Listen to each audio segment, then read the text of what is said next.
Hello! Welcome to an attempt at a vlog, but like a reading vlog slash just nodding in the background. A reading vlog slash a vlog that is relevant to books. I actually can't see through on camera. Hello. So me and my housemate, Vicky, we are currently on like a 3-day holiday in Yorkshire, and we're going to visit the Bronte parsonage and also potentially some other like bookish, literary, fun places in Yorkshire. And I thought I would try and document it in some way. So this is that. I also brought some relevant reading material and I thought I would tell you about it as well, because I would like to like read most of them, a bunch of them. So the first book is Villette, which is by Charlotte Bronte, and this would be a reread. When I first read this, I read it for an undergrad course, and it was quite difficult to get through, but then when I had finished it, I really loved it and I gave it like 5 stars. So I have been kind of like really looking forward to rereading it, especially because when I first read it, after I'd finished, like I thought maybe it was my favourite Charlotte Bronte book, but I hadn't read Jane Eyre in a long time and I wasn't sure. But I think even though I've only read like a bit, because I read a bunch on the train down here and I was just enjoying it so much, so I think it probably will be when I finished it, but we'll see. And Villette is about like Lucy Snow, who's a very judgmental and tricksy and unreliable narrator of a character, and it's basically just about her, and she goes to Villette, which I actually think is in Belgium, and she becomes like a tutor there, and it's just about her life and her life there. There are definitely some like classic Bronte / Charlotte Bronte themes in it. I definitely think you can see that there's like a progression from Jane Eyre to this. And then the other book I have is a kids book, and it's called The Glasstown Game by Catherine M. Valente, who's an author I'd wanted to read for a while. And this is like a 500-page kids book, which is fun. And I think it has a really nice cover as well. And it's a like fictional version of like basically I think the childhoods of Charlotte and Emily, and also Branwell, the brother, who I don't like, but whatever. And yeah, it's probably like a fantasy. I think it's just about like the imaginary worlds that they created together, because they had these two kind of countries creations that they made called Gondal and Angria, and there was like a specific city called the Glasstown, and yeah, they had a lot of like fun writing stories. You can read a bunch of their juvenilia, and I have read some of it, but not for a while. I think it's just like a fun play around with that, and I'm looking forward to reading it. Again, I read only like a tiny amount compared to how much of Villette I read, but I read the first 2 chapters and it's nice and easy to read so far, which is good because reading is pretty hard. So yeah, that's an update and a beginning, hopefully, and I will talk to you with another update at some point later.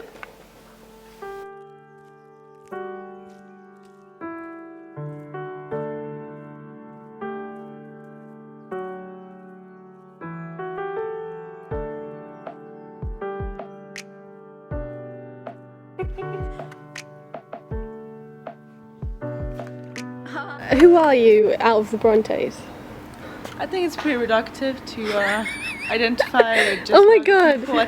Independently of romantic rubbish, however, that old garden had its charms. On summer mornings I used to rise early to enjoy them alone. On summer evenings to linger solitary, to keep tryst with the rising moon, or taste one kiss of the evening breeze, or fancy rather than feel the freshness of dew descending. The turf was verdant, the gravelled walks were white, sun-bright nasturtiums clustered beautiful about the roots of the doddered orchard giants. There was a large berceau, above which spread the shade of an acacia. There was a smaller, more sequestered bower, nestled in the vines which ran all along a high and grey wall, and gathered their tendrils in a knot of beauty, and hung their clusters in loving profusion about the favoured spot where jasmine and ivy met and married them.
I've dreamt in my life dreams that have stayed with me ever after and changed my ideas.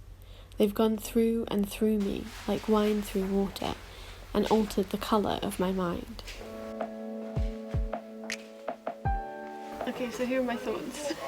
No, I do like it too, but what I find is that like... I didn't say I liked it. I did. Yeah, you literally did. I did. But you said it was nice, or like it was positive. I did like it, yeah. It was good. But I just like feel that there's like such a hyper intensity on these like really specific objects that they used that they lose like some of the actual aliveness and like vivacity of the people. Does that make sense? Like which objects? Just like all of the objects in the house of like, oh, here's like a pen, or like the magnifying glass of Patrick Bronte, or do you know what I mean? It makes it feel even more like dead to me. And like when I read their books, what I find amazing is just how like incredibly vivid and alive it all is, and that's what I find to be really beautiful. Yeah, I don't know, does that make sense? Like obviously maybe that's just part of like the museum, but then I think it is different because this was their home, so you wanted to feel like the only one that feels really lived in was that exhibition they did with Branwell's room, which like I mean was fine, but I don't like Branwell and I don't care about him taking up any space. Do you get what I'm trying to say? Like, yeah. It is nice though. And even like the room where they built their like worlds together, which has like panels on the wall, and then they have these like little arrows pointing to where there's like drawings or something. But like, I mean, obviously part of it is that like they've changed the room layout and COVID and stuff, so you can't actually get in to like look at them. But even so, like it's really like what is there? Like I don't know if there's much there. And I guess that's also why I like the Isabel Greenberg book, the graphic novel Glasstown, because it does make it super alive, and like all of the colours, especially in their like imaginary worlds, are like super vivid and vibrant. And yeah, you can talk if you want, but you don't have to. This is Vicky. So I think that Anne is the sexiest. I like the exhibition at the end that was only about Anne because she's talked about less. I feel like I learned a bit more about her there, and her art was really good. Yeah, I really like her art, yeah. I liked Charlotte's dress, but yeah, me too. It's true that it's very hollowed out. It's like the person isn't there. I like the bits where they showed what they used to write. I forgot about that dress. I really like that dress. But also, she was like 4'9". Yeah. Yeah. But also, so you read, I got you to read the Isabel Greenberg Glasstown graphic novel before you came here, so you could get an idea more of like some of the vibes. So did you like it? What did you think? And having read it, what do you think about being here as well? You can answer any or none of those questions. I liked the graphic novel because I feel like, I don't know, it talked about the process of how they wrote their stories and how the characters, you know, they're kind of always in your head, whatever you do, and how they were using them to escape their like death and tragedy in their actual lives, which is extremely relatable. Yeah, for sure. And so, I don't know, maybe I do feel like being here, it makes me think about how they must have been walking around and actually living in that world that took pieces of this world, like very physical ones, but it was imaginary, and it's just really nice landscape. Yeah, I guess that's something that's nice about it as well, is like, well, I guess something that's interesting about it is that like they had rules about like, you know, in one world like people could come back to life, and in another like they couldn't, which is obviously a way to deal with the fact that people do die, and also I guess to deal with the fact that when people die they don't just completely get like eviscerated from your entire life, like, you know, and I guess especially if you have a large family, it's not like all of the belongings of like one sibling just completely disappear, you know? Cool, thanks Vicky. I do want to say about Branwell, I don't think he was that brilliant. No, I agree. What I saw in there, his little painting of death visiting him, objectively it's not very good, is it? I also just think like it's okay that he wasn't that great, like he doesn't need to be great. And he was drunk like half the time. So, you know, maybe he could have been great if he wasn't addicted. Yeah, and if he had like extremely unwell, adequate healthcare to deal with addiction. But as it was, he just didn't leave that much behind. No, and like so it's a bit bizarre to commemorate him as like the same footing as them who like did so much. Stop trying to make Branwell Bronte happen. He's never going to happen. We're gonna get kicked out of the grounds of the Bronte parsonage. I'd be extremely surprised if any of this makes it in. I disagree. I think it will. Anyway, that's my onions. And that's Vicky's onions. That's my onion too. We have 2 onions. No, we have many onions. We have many onions. Anyway, bye.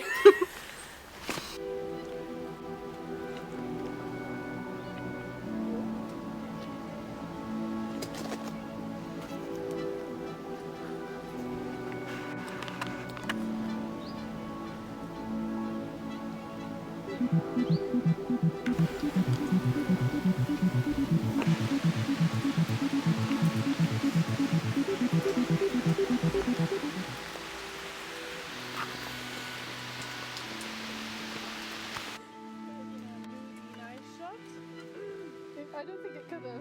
It could have, God damn it.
I don't know, up to you.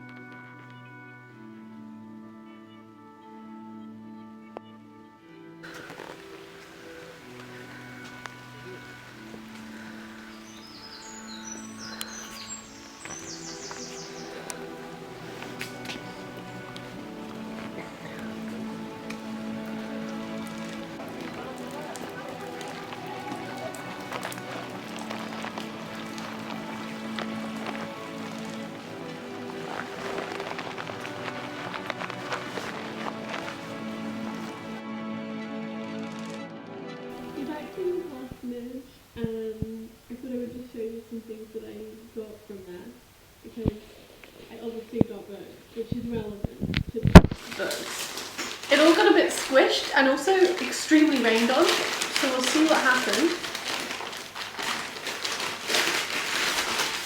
Also, I think I'm going to have to get rid of one of the books I already have, not that I brought with me, because then it took me a while to pick which book I was gonna... I'm like gonna blush because It took me a while to decide which book to get because I have all of their books, except from, I think, Emily's poems, but they were like more expensive. So I got one that I'm gonna replace, like with this copy. But I got a copy of Shelley, which is, I think, the only Charlotte Bronte, aside from The Professor, that I haven't read. And because I got it at the parsonage, it has like a stamp in it. Yeah, and then from that I also got very damp postcards just of their clothes, which I really like, these dresses. And then I also got this because I really like it as a portrait. Also Emily Bronte and mullets. Ooh. Yeah. And then we went to this other shop that was pretty cute, and it had some like big white woman energy with like some suffrage stuff in it. But it did also have some cute stuff, and there was some like nice queer books and also some books about just like Yorkshire and stuff. So I've had my eye on this book for a while, so I got it. It's called The Gallows Pole by Benjamin Myers, and it's about like a bunch of like people from Yorkshire who are basically trying to beat the Bank of England because they cut like the edges off coins and stuff. And it's a true story, and it happened around Hebden Bridge, which is very nearby by where we are, and we might go to Hebden Bridge tomorrow maybe. And so I thought it was like relevant, and you know, it's like part of like working class history of England, and so I was like, I should pick it up now. And it also has like this pink spine. Yeah, I'm excited to read it. Oh, and this version is signed, which is nice. Ooh. And so is my copy of Shirley. It's not. Yeah, She's been dead for a while, but I mean, she came back specially to sign mine. Anyway, so yeah, so we picked up this. Also, we might visit Sylvia Plath's grave tomorrow as well, because it's like nearby Hebden Bridge. And that's the end of this update. Thanks, Vicky. You panning away. That's awful. No, I'm sure it looks incredible. Books are my bag. You just pan up, hang on.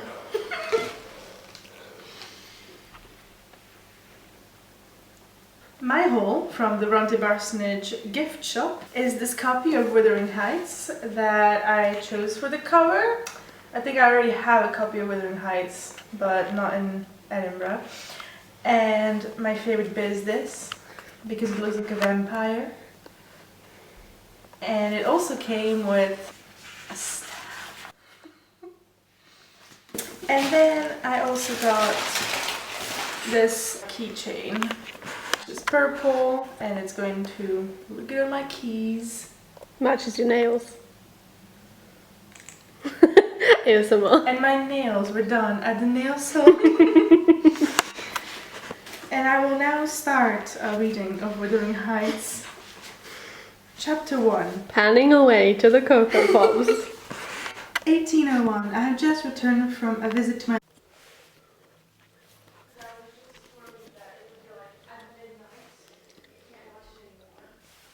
Soot and ash, snot and spume, quag and sump and clotted moss, loam. The boy left the river and the village behind him, and he felt the valley narrow and tighten as he turned up the track, and the trees curled in around him and over him, pulled him in. Into dell and dingle, gulch and gully, mulch and algae, England. Winter had just released its frosted grip on the valley, and the sky was heavy with clouds that dragged themselves across it like broken animals behind him. The scent of smoke was in the air, but there was none to be seen, only the scud and moil of the clouds and the trees closing in, the rising columns and tangled limbs of birch and beech and ash and alder, the soil soft beneath his clogged soles. He remembered his master Duckett's words. Keep on the river path upstream, and if anyone asks your apprentice to a woolcomber and running errands from Sowerby, then, when you pass the black mass of trees pressed up against the sky in the distance high up to your left, and the two waters meet, and there are houses and an alehouse called Barbary's, take the pack-horse brig and cross the cobbles with the Death Stone looming, so large now it blocks the sun, and casts the meeting of the two streams in shadow. The boy had navigated the running waters at that bridge, and crossed those cobbles, and drawn up close to that great dragged black slab of stone lunging out from the trees to pierce the clouds, and he had seen gulls and ravens circling the distant edge of the cliff, and his master had been right, it had blocked the sun. And then he had moved through shadows onto the crag pass, where he was told it was just a short climb up to the sky, where the king lived. Who Hole Barn on your right, keep going, there, see it? A gap and a flinty track. Take it. Watch your back. You're on your own, boy.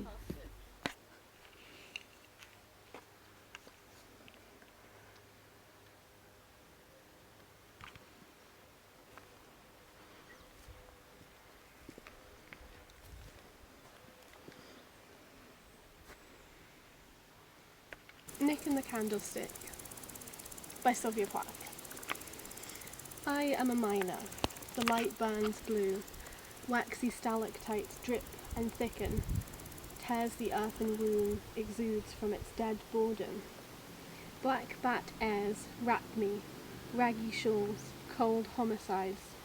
They weld to me like plums. Old cave of calcium icicles, old echoer. Even the newts are white, those holy joes. And the fish, Christ, they are panes of ice. A vice of knives, a piranha, religion drinking its first communion out of my live toes. The candle gulps and recovers its small altitude. Its yellows hearten. Oh love, how did you get here? Oh embryo, remembering even in sleep your crossed position. The blood blooms clean in you, Ruby. The pain you wake to is not yours.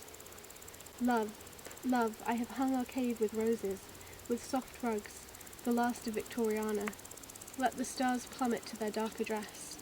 Let the mercuric atoms that cripple drip into the terrible well. You are the one solid the spaces lean on, envious. You are the baby in the barn. My favourite line is, you are the one solid the spaces lean on, envious. Here's some bread. Little Instagram aesthetic. Hey,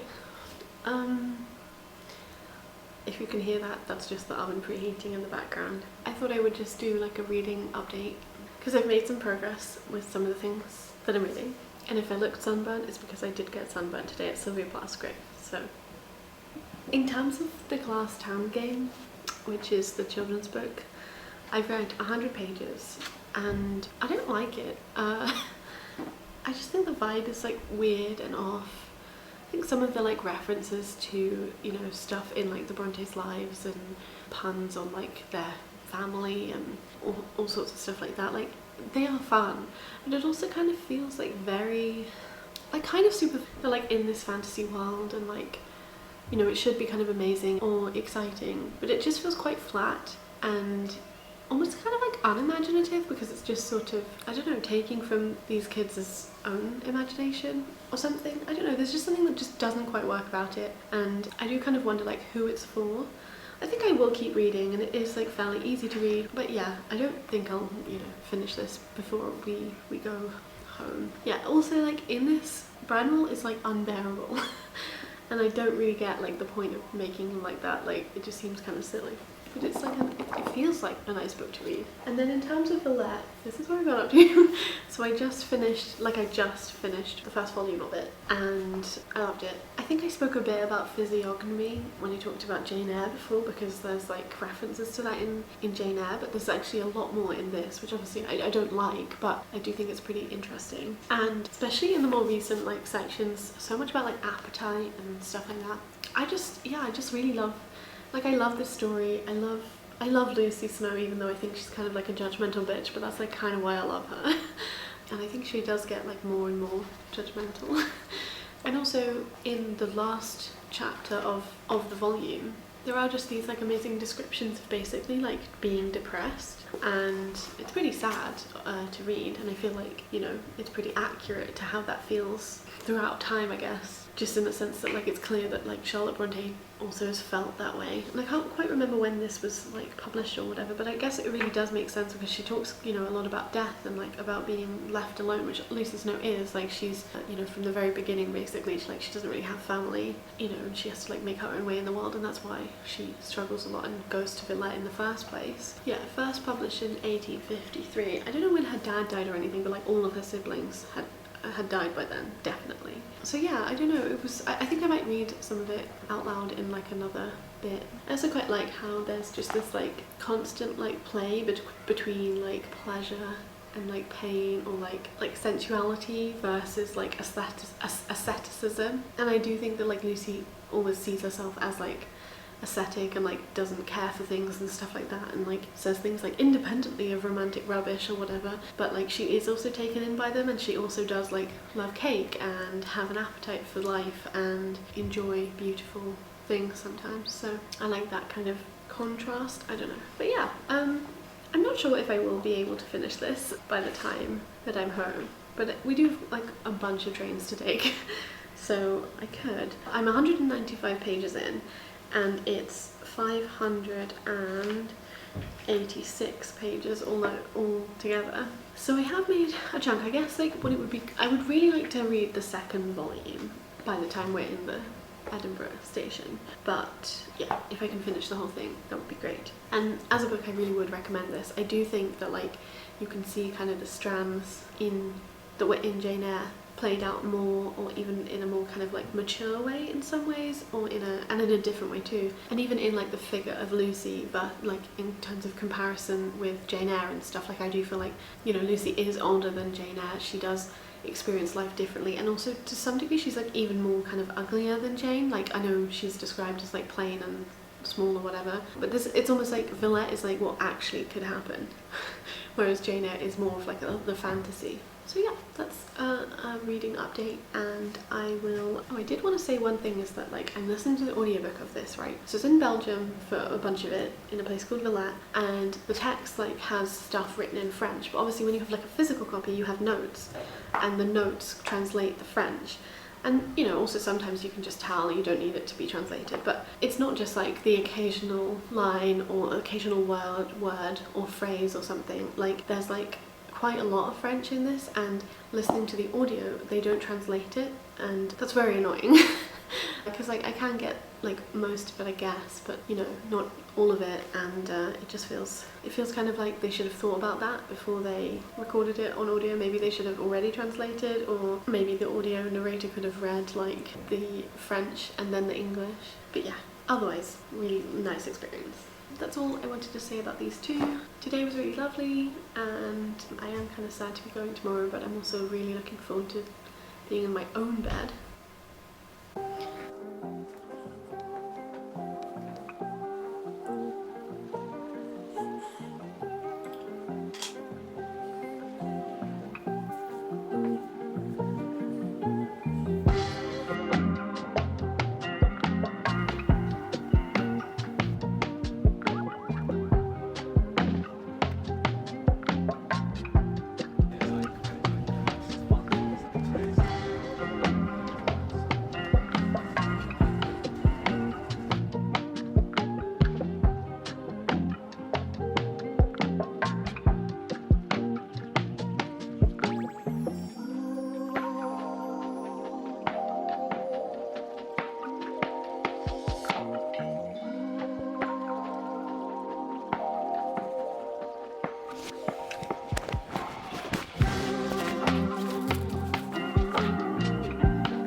So I'm back where I live, and like we arrived today, and then basically I just like sat here and did a bunch of reading, and I did manage to, I read like a chunk on the journey, but it was also quite a stressful journey and I'm very tired, so I didn't get much done, / I kept having to like rewind it because I just couldn't like concentrate on the words, and I kept like, you know, when your brain just kind of floats off and you can't quite get like the like root of the audiobook, if that makes sense. But yes, I did just finish the second volume, and now I'm on the third, and I think I probably will stop reading for today. I have a day tomorrow where I can just like lie in my bed and recover, because all of the like traveling and walking and everything took it out of me, and you know, been in a lot of pain and stuff. So yeah, I think I'm basically going to finish that last volume tomorrow, and then I will do a kind of wrap up for this. I didn't read like any more of the Glasstown game. I think I will keep reading it, but like I'm not going to try and finish it for this vlog. I don't know, obviously like it's for kids, so you know,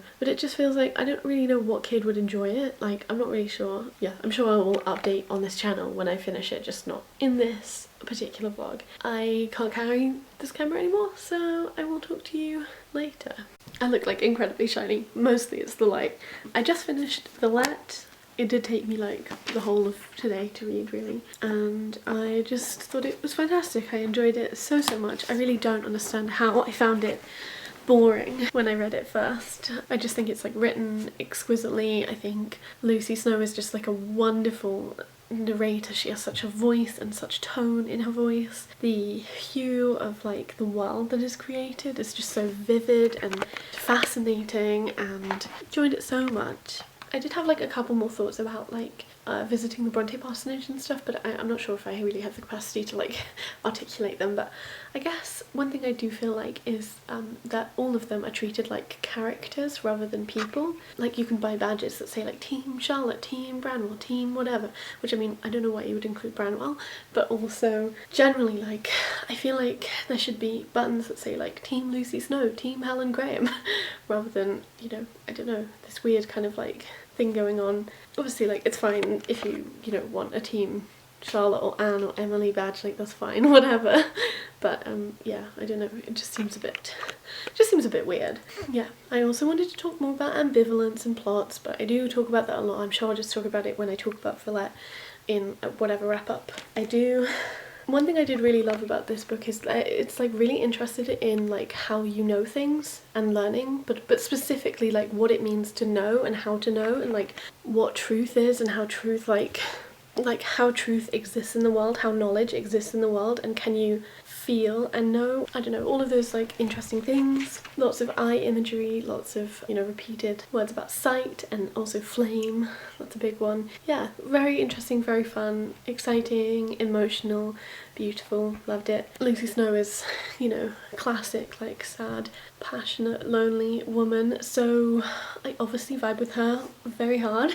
Yeah, I actually think I might make like another video specifically about like influences of Villette. I also wanted to say as well, actually, I listened to a really lovely album by the Unthanks, which is inspired by Emily Bronte poems, I think, and I will try and leave a link to it in the description box. But yeah, it's called like Lines Part 3 Emily Bronte, and I always loved the Unthanks' work. I haven't listened to all of it, but like I love a couple of their albums especially, so yeah, I'd really recommend their music if you want to check it out. I think that's everything I wanted to say. Thank you for following along with this vlog. I hope it all turned out fine and you enjoyed the poetry and the pilgrimages.